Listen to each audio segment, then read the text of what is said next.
Exercise 1D, इसमें सबसे पहला क्वेश्चन है define rational number, irrational number and real numbers. Guys, chapter के सबसे पहले इस चैप्टर के शुरुआत में ही मैं रियल नंबर के को डिफ़ाइन कर दिया हूँ, उसको बढ़िया से उसका कॉन्सेप्ट दे चुका हूँ। रैशनल नंबर के बारे में, इरेशनल नंबर के बारे में प्रीवियस वीडियो में वो भी मेंशन्ड है, आप वहाँ से देख सकते हैं, उसको डेफिनेशन लिख सकते हैं। नेक्स्ट नंबर क्वेश्चन है classify the following numbers as rational और इरेशनल। गाइस, यदि प्रीवियस वीडियो आप देखे हैं तो आपको पता होगा कि 22/7 22/7 एक रैशनल नंबर है क्योंकि p/q के फॉर्म में है, लेकिन वहीं पाई एक इरेशनल नंबर है। दूसरा क्वेश्चन है 3.1416 टर्मिनेटिंग डेसिमल। फ्रेंड्स बताए थे ये एक रैशनल नंबर है, पाई इरेशनल नंबर है, जानते ही हैं।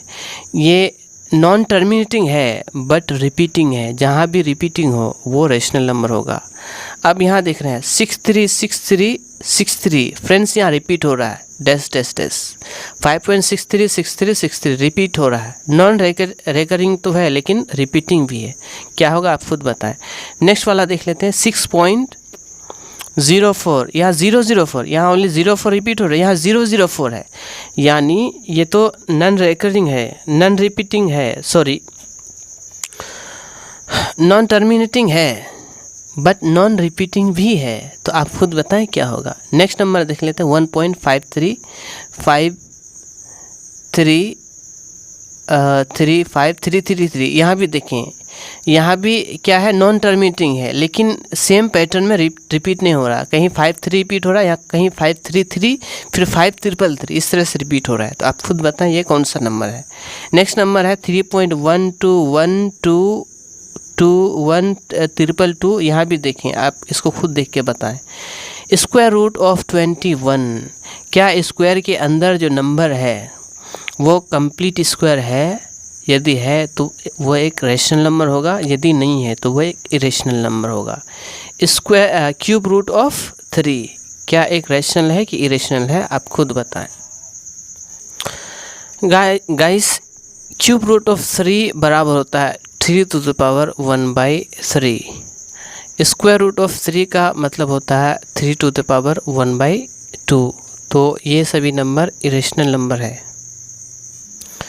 अब चलते हैं next question, third number question, prove that each of the following numbers is irrational number. सबसे पहला है स्क्वायर रूट ऑफ 6, वो एक इरेशनल नंबर है, लेकिन कैसे है वो हमको प्रूफ करना है। गाइस, यदि स्क्वायर रूट ऑफ a, जहाँ एक प्राइम नंबर है, उसको यदि हम लोग प्रूफ करना सीख लेते हैं तो जितने माइनस प्लस वाले ब्रैकेट में जितने सारे और अदर नंबर्स दिए हुए हैं वो काफ़ी आसान हो जाता है। सिर्फ दिक्कत प्रॉब्लम ये इसी वाले में, ये वाला भी दिक्कत नहीं होगा यदि आप स्टेप को बढ़िया से ध्यान में रखेंगे तो चलिए शुरू करते हैं। सबसे पहले हम क्या करेंगे, ये हमको इरेशनल प्रूफ करने बोल रहा है, तो हम मान लेंगे कि ये एक रैशनल नंबर है। Let square root of 6 is a rational number. जब रैशनल नंबर होगा तो वो रैशनल नंबर को डिफाइन करेगा। देयरफॉर स्क्वायर रूट ऑफ 6 बराबर p/q। यदि वो रैशनल नंबर है तो उसको p/q के फॉर्म में लिख सकते हैं, जहाँ p क्या होगा, एक चीज़ और मान लेंगे हम, p and q are coprime, यानी they do not have common factor other than 1, इतना हम लोग मान लेंगे। आगे क्या करेंगे, दोनों तरफ स्क्वायरिंग करेंगे, तो स्क्वायरिंग करेंगे तो ये इधर हो जाएगा p²/q², यहाँ रेफरेंस दे देंगे स्क्वायरिंग बोथ साइड्स, ठीक। तब क्या होगा, क्रॉस मल्टीप्लाई करेंगे तो 6q² बराबर हो जाएगा p², इक्वेशन फर्स्ट। गाइस, ये प्राइम नंबर नहीं है, 6 एक प्राइम नंबर नहीं है, कंपोजिट नंबर है। प्राइम नंबर के केस में जहाँ स्क्वायर रूट ऑफ 2 था, 3 था, 5 था, तो वहाँ हम सिर्फ कह देते कि 5p² को डिवाइड करेगा, या 5 जो है p का एक फैक्टर है, लेकिन यहाँ 6 है तो ये प्राइम नंबर नहीं है। इस केस में हम डायरेक्ट इसको नहीं कर सकते हैं, तो इसको सबसे पहले हम क्या करेंगे, इसको प्राइम नंबर के फॉर्म में तोड़ देंगे। प्राइम नंबर में 2 × 3 क्यू स्क्वायर बराबर पी स्क्वायर, इतना हम इसको लिख देंगे।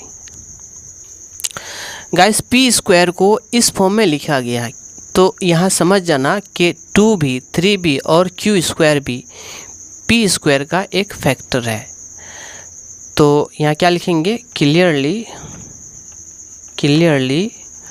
2 is a factor of P square. ठीक, पी स्क्वायर का एक फैक्टर है, so it divides P square and P. Guys एक थ्योरम है,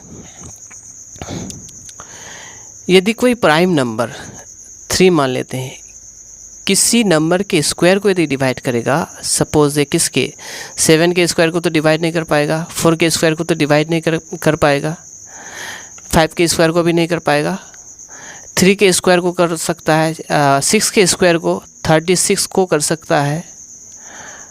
तो 6 के स्क्वायर को ये डिवाइड कर रहा है, तो ये 6 को भी डिवाइड करेगा। कंडीशन है कि ये एक प्राइम नंबर होना चाहिए। तो इसलिए यहाँ कह रहा है कि 2 यदि ए पी स्क्वायर का फैक्टर है तो ये पी स्क्वायर को भी डिवाइड करेगा और पी को भी डिवाइड करेगा। इसको मान लेंगे स्टेटमेंट फर्स्ट।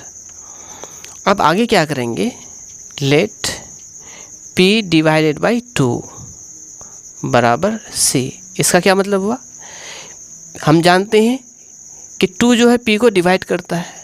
जब 2 p को डिवाइड करेगा तो कुछ तो क्वेश्चन आएगा, तो वो क्वेश्चन मान लेंगे q।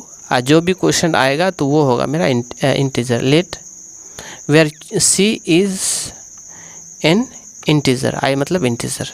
ठीक, अब आगे बढ़ना है। अब फिर यहाँ क्या करना है, यहाँ फिर हमको स्क्वायरिंग कर देना है। उससे पहले हम क्रॉस मल्टीप्लाई कर देते हैं। 2c पी स्क्वायर बराबर हो जाएगा 4c स्क्वायर। ठीक, 4c स्क्वायर कैसे, स्क्वायरिंग बोथ साइड्स। ठीक, बोथ साइड स्क्वायरिंग कर दी।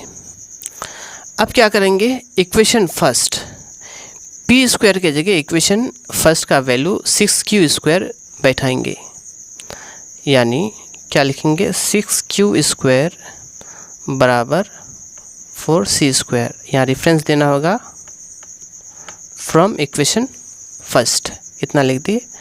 अब यहाँ जो 4 है, यहाँ 6 है तो कट जाएगा, तो 3q स्क्वायर बराबर 2c स्क्वायर।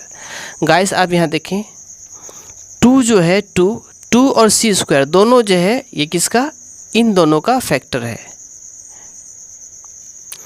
लेकिन यहाँ एक बात ये ध्यान देना है कि 2 जो है 3 को कभी भी डिवाइड नहीं करेगा। तो 2 किसको डिवाइड करेगा, हर हाल में q स्क्वायर को डिवाइड करेगा। तो यहाँ लिखना है क्लियरली 2 डिवाइड्स q स्क्वायर, सो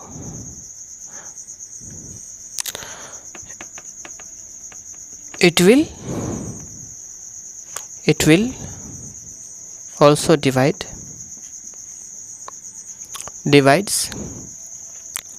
q। ठीक, that is 2 is a factor, 2 is a factor of q, factor of q। इसको स्टेटमेंट बी दे देंगे और ध्यान होगा स्टेटमेंट ए, जहाँ कह रहा है कि 2 जो है p का एक फैक्टर है। 2 क्या है, एक p का फैक्टर है। और स्टेटमेंट बी बोल रहा है कि 2 जो है q का भी फैक्टर है। 2 p का और q का दोनों का फैक्टर होना क्या साबित करता है कि p और q वो क्या है, को प्राइम नहीं है। लेकिन हमने तो को प्राइम माना था p एंड q को, और को प्राइम। लेकिन यहाँ मैंने प्रूफ कर दिया कि ये दोनों का फैक्टर है 2। तो ये कॉन्ट्रास्ट कहाँ से आया, कहाँ से पैदा लिया? ये इसलिए कहाँ से पैदा लिया कि हम जो माने थे स्क्वायर रूट ऑफ 6 को एक रैशनल नंबर, वो मेरा रॉन्ग है। तो आगे इतना आने के बाद मेरा तो काम हो गया, लेकिन थोड़ा सा स्टेटमेंट लिखना बाकी। वो स्टेटमेंट इस तरह से आप लिखेंगे, from statement A and B we find that both P and Q have common factor 2, which contrasts that P and Q are co-prime. It is because it happened because of our wrong assumption. Hence root square root of 6 is a irrational number. हम लोग का wrong assumption क्या था? Square root of 6 को हम लोग मान लिए थे रैशनल नंबर है, ज़बरदस्ती। ठीक, तो चलिए थोड़ा सा रिपीट कर देता हूँ। सबसे पहले हम लोग क्या करेंगे, स्क्वायर रूट ऑफ 6 को ज़बरदस्ती मान लेंगे कि वो एक रैशनल नंबर है, तो उसको P बाई Q के फॉर्म में लिख सकते हैं, जहाँ P और Q को कोप्राइम मान लेंगे। स्क्वायरिंग करेंगे बोथ साइड, तो स्क्वायरिंग और क्रॉस मल्टीप्लाई करने के बाद 6Q स्क्वायर बराबर P स्क्वायर आ जाएगा। इसको इक्वेशन फर्स्ट नाम दे देंगे। उसके बाद ये 6 को तोड़ देंगे प्राइम में, तो 2 into 3Q square into P square होगा। आप 3 को भी ले सकते थे, 3 को भी मान के चल सकते थे, चूँकि 3 भी एक फैक्टर निकलेगा यदि 3 को मान के चलेंगे तो।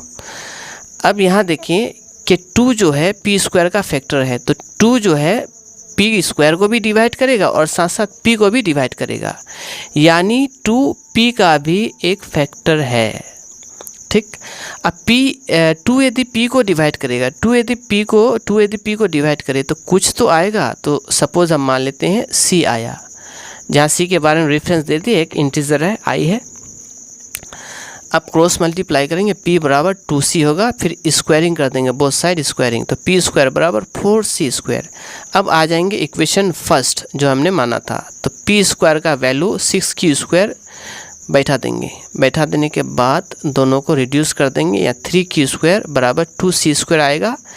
फिर अगला स्टेटमेंट मेरा बन रहा है कि 2 जो है ये 3 को तो कभी डिवाइड करेगा नहीं, तो यहाँ लिख देंगे सिर्फ clearly 2 divides Q square, so it will divides Q. That is Q is a factor of 2 is a factor of Q. Q इस स्टेटमेंट से 2 का फैक्टर है, A वाला स्टेटमेंट से 2P का फैक्टर है। दोनों स्टेटमेंट से हम पाते हैं कि 2P और Q दोनों का फैक्टर है, और ये हमारे मानना कि P एंड Q को प्राइम है उसको कंट्रास्ट करता है। This contrast happened because of our wrong assumption that square root of 6 is an irrational number.